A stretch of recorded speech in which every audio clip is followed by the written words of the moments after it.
कोई भी काम जब हम करते हैं, उस काम में अगर हम सीरियस नहीं है तो फिर हम उस काम में कभी भी सफलता को प्राप्त नहीं कर सकते हैं। और दो तरीके से आप सभी लोगों को मालूम है कि जीवन में कोई भी काम आप कर रहे हैं, दो तरीके से उस काम को किया जाता है। एक टाइम पास के लिए किया जाता है और एक सीरियसनेस के साथ किया जाता है। और जब भी किसी काम को आप और हम टाइम पास के लिए करते हैं तो उस काम में हमें और आपको बहुत बड़ी सफलता प्राप्त नहीं होती है। लेकिन जब हम किसी काम को सीरियस होके करते हैं ना, तो वहां पे आपको और हमें जो है वो बहुत बड़ी सफलता जो है वो प्राप्त होती है। तो आप इस बिजनेस में आए हैं तो इस बिजनेस में अब आपको ही चेक करना है कि इस बिजनेस में अगर आपको सफल होना है तो टाइम पास तरीके से तो इस बिजनेस में सफल नहीं हुआ जा सकता। इस बिजनेस में अगर आपको सफल होना है तो आपको सीरियस तो होना पड़ेगा। मैं थोड़े सीरियस की भी बात नहीं करूंगा, 100% सीरियस होना पड़ेगा। और बगैर सीरियस हुए, जैसा मैंने अभी आपको बताया, दोबारा उस लाइन को रिपीट करूंगा, किसी भी काम में आप सफल नहीं हो सकते। मेरा मानना यह है कि अगर हम बात करें सुपरस्टार अमिताभ बच्चन की, जो आज की डेट में सुपरस्टार हैं और बहुत कई दशकों से वो सुपरस्टार हैं, अगर वो सुपरस्टार बने हैं तो उसके पीछे उनका सीरियसनेस जो है वो बहुत ज्यादा है। उनके साथ के जितने भी एक्टर हैं वो सब के सब रिटायरमेंट ले चुके हैं, उनको काम नहीं मिलता है। लेकिन आज की डेट में भी अमिताभ बच्चन जो हैं वो सुपर एक्टिव रहते हैं अपने काम में। चाहे एड बनाने के लिए आप देख लीजिए, वहां भी वो एक्टिव रहते हैं। फिल्मों के लिए देख लें, वहां भी एक्टिव रहते हैं। यानी कि उम्र के उस पड़ाव पे वो पहुंच गए हैं जहां पे लोग ये सोचते हैं, हिंदुस्तान में खासकर, कि भाई अब तो रिटायरमेंट ले ली जाए। अब तो पोते बड़े हो गए हैं, पोतियां बड़ी हो गई, उनको उनके लिए उनके साथ खेलना है या ये करना है। लेकिन उनकी सोच ऐसी नहीं है। और केवल अमिताभ बच्चन नहीं है, इस हिंदुस्तान के अंदर, इस दुनिया में बहुत सारे लोग ऐसे हैं जो रिटायरमेंट की एज के बाद भी अपने काम में बहुत ज्यादा बिजी हैं। और सबसे मजेदार वाली बात यह है कि अमिताभ बच्चन को पैसे की किसी बात की भी कमी नहीं है। सबसे मजेदार वाली बात क्या है कि अमिताभ बच्चन को पैसे की भी कमी नहीं है, कि ऐसा ना ऐसा ऐसा हो रहा हो कि उसके पास खाने के लिए पैसे नहीं है, तो जी उसको तो मजबूरी है जी इस उम्र में काम करना। ऐसा भी नहीं है। पैसा भी बहुत है, लेकिन उसके बावजूद भी वो आज की डेट में मेहनत कर रहे हैं। उसके पीछे के दो रीजन हैं। पहला रीजन, ऐसे आदमी को अपने काम के प्रति सीरियस होना कहते हैं, कि वो अपने काम के प्रति बहुत सीरियस है। दूसरा, कहीं ना कहीं एक चीज और होती है कि अपने जीते जी इंसान जितना पैसा कमा के चला जाए अपने बच्चों के लिए, उतना ज्यादा सही रहता है। क्योंकि एक फेस अमिताभ बच्चन ने भी ऐसा देखा अपनी लाइफ में, जहां पे उनको बहुत स्ट्रगल करना पड़ा और एक सुपरस्टार जो है बिल्कुल जमीन पे आ गया था और उनके ऊपर बहुत सारे कर्जे हो गए थे।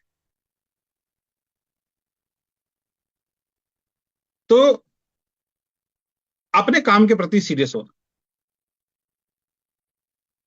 क्रिकेट अगर कोई खेल रहा है, उस क्रिकेट के अंदर बहुत सारे क्रिकेटर ऐसे आए, सचिन तेंदुलकर के साथ, सचिन तेंदुलकर से पहले और सचिन तेंदुलकर के बाद,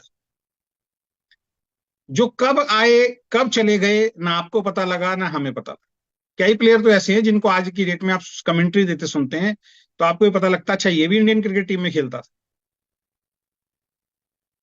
लेकिन सचिन तेंदुलकर ने जो रिकॉर्ड्स बनाए ना, उसकी बराबरी ना उससे पहले के प्लेयर कर पाए, ना उसके बाद के प्लेयर कर पाए, और ना आज के जो प्लेयर हैं उसके आसपास हैं। बहुत सारे प्लेयर्स की बात कर, लेकिन उन्हीं प्लेयर्स में एक प्लेयर आता है रोहित शर्मा। उन्हीं प्लेयर में एक प्लेयर आता है विराट कोहली, जिनको देख के ऐसा लगता है कि वो सचिन तेंदुलकर से बहुत आगे निकल जाएगा। विराट कोहली को देख के ऐसा लगता है, उसके खेलने के तरीके को देख के ऐसा लगता है, उसके रिकॉर्ड्स को देख के ऐसा लगता है कि वो सचिन तेंदुलकर से भी आगे निकल जाएगा। यानी अभी तक क्रिकेट के अंदर जितने भी रिकॉर्ड्स बने हैं, वो सारे के सारे रिकॉर्ड जो है वो विराट कोहली उस जगह पे खड़ा है कि वो सारे रिकॉर्ड तोड़ के वो नंबर वन प्लेयर दुनिया का बनने वाला है। कैसे? सीरियसनेस। पैसे की कमी नहीं है उसके पास। वो आज की डेट में पैसे के लिए थोड़ी खेलता है। पैसा तो ऐसे लोगों के लिए सेकेंडरी पार्ट हो जाता है। और आप कहो, आप में से बहुत सारे लोग ये भी कह सकते हैं, सर इतना पैसा अगर मेरे पास हो फिर मैं भी काम कर लूंगा जी। नहीं दोस्त, उन्होंने उस दौर से काम करना शुरू किया है जब उनके पास किसी भी तरीके की कोई सक्सेस नहीं थी। एक नॉर्मल प्लेयर, एक नॉर्मल एक्टर के रूप में अमिताभ ने शुरू किया, एक नॉर्मल प्लेयर के रूप में विराट कोहली ने शुरू किया। ऐसा थोड़ी था कि वो जन्मजात करोड़पति थे या जन्मजात वो अमीर थे। तो बहुत सारे गरीबों को, बहुत सारे मिडिल क्लास लोगों को एक ये भी समस्या रहती है, अगर इतना पैसा मेरे पास हो तो मैं भी जुनून के साथ काम कर सकता हूँ। खासकर डायरेक्ट सेलिंग में जैसे बोलते हैं ना, जैसे हम आपके सीनियर के बारे में कभी बात करते हैं कि भाई उनके जैसा आप काम कीजिए, तो आप में से बहुत सारे लोग अंदर ही अंदर सोचते होंगे, आपस में बातचीत करते होंगे, अरे सर 50,000 रुपए हमें भी आ रहा हो ना, तो हम देखो कितना जबरदस्त काम करते हैं। सर 1 लाख रुपए अगर मुझे भी आ रहा हो ना, फिर देखो मैं कितनी तेजी से काम करूंगा। सर 20 लाख अगर मैंने भी कमा लिए होते ना नेटवर्किंग से, फिर देखिए मैं कितना बड़ा काम कर देता। लेकिन ये कहना बहुत आसान है, लेकिन आप जिसकी बात हम कर रहे हैं, जिसका जिसका उदाहरण हम जब देते हैं, उसका थोड़ा सा लाइफ में पीछे जाके उसके बैकग्राउंड को चेक कीजिए कि वो आज जो 10,000 रुपए महीने पे है, जो 20,000 रुपए महीने पे है, जो 50,000 रुपए महीने पे है, जो 1 लाख रुपए महीने पे है, जिसने 5 लाख, 10 लाख, 20 लाख, 25 लाख या लगभग 30 लाख के आसपास जो कमाने जा रहे हैं, उन लोगों का स्ट्रगल क्या रहा है।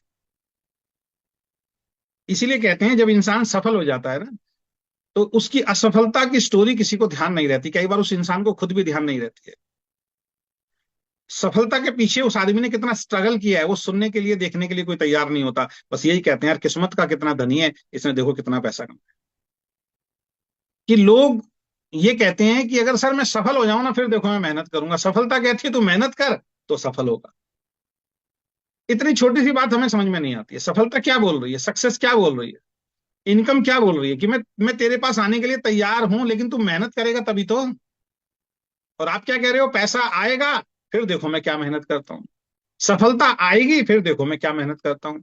डायमंड आएगा फिर देखो मैं क्या मेहनत करता हूँ। और डायमंड क्या कह रहा है, पहले तू मेहनत कर, मैं तो तेरे पीछे पीछे आने के लिए तैयार हूं। इनकम क्या कह रही है, पहले तू मेहनत स्टार्ट कर, मैं तेरे पीछे पीछे आने के लिए तैयार हूं। सक्सेस, बुलंदी क्या कह रही है, तू मेहनत करने के लिए तैयार हो, मैं तेरे पीछे पीछे आने के लिए तैयार हूं।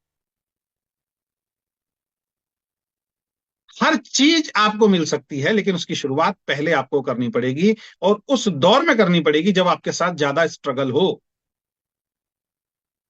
बड़ी सफलता, बड़ी सक्सेस जिन लोगों ने दुनिया में प्राप्त की है ना, वो उस टाइम पे उन्होंने, उनके मन में विचार आया या उस टाइम पे उन्होंने अपने आप को संभाल के रखा जब उनका स्ट्रगलिंग फेज था।